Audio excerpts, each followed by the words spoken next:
Okay, Deck IT project.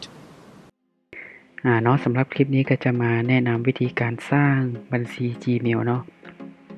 ขั้นตอนที่1ก็ให้เราดาวน์โหลดแอป Gmail นี้ขึ้นมาเนาะ Gmail จากนั้นให้เราเปิดแอป Gmail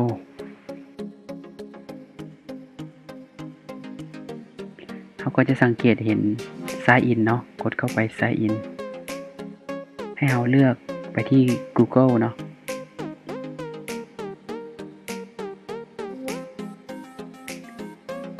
กด continue ในตอนนี้เรายังบ่ทันมีบัญชีของ Gmail เนาะให้เราเลือกกดที่ create account เนาะมันจะขึ้นมาถามเป็น for myself or to manage business เนาะคือเรามาสร้าง for myself จากนั้นให้เราใส่ชื่อของเรา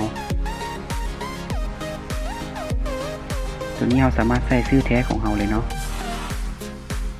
นามสกุลจากนั้นกด next ตัวนี้ก็จะใส่วันเดือนปีเกิดของเรา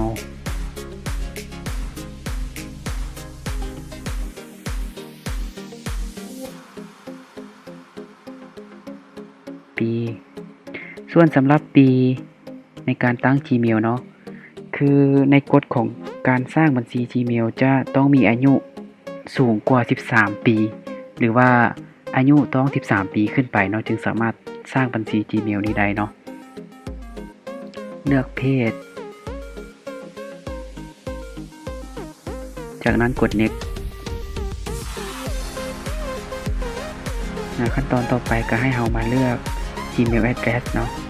ให้เราเลือก create your own Gmail address จากนั้นเขียน Gmail address เราใส่เนาะอาจจะใส่เป็นชื่อ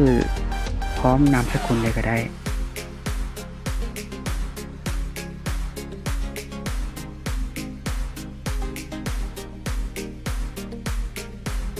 โอเคจากนั้นกด next ซึ่งเขาจะสังเกตเห็นว่า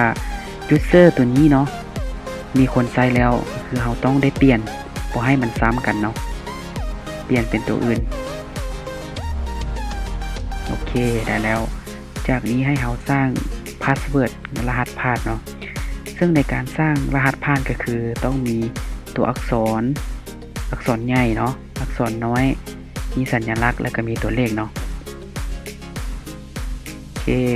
จากนั้นให้เรา next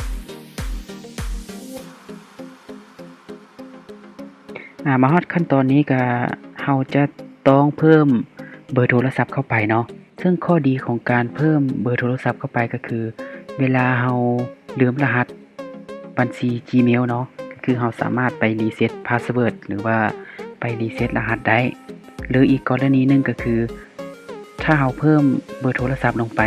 เวลาที่เราล็อกอินเข้า Gmail เนาะจะให้มันไปเตือนที่เบอร์โทรศัพท์ของเราเนาะ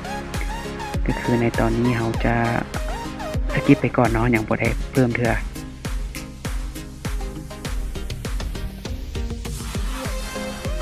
โอเคมันก็จะขึ้นมาให้เราว่าบัญชี account ของเราเป็นตัวนี้เนาะเป็น address ตัวนี้ @gmail.com เนาะให้เรา next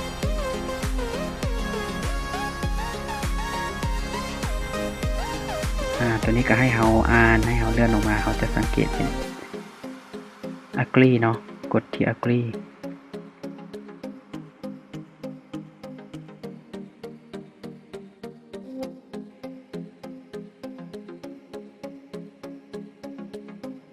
โอเคเนาะ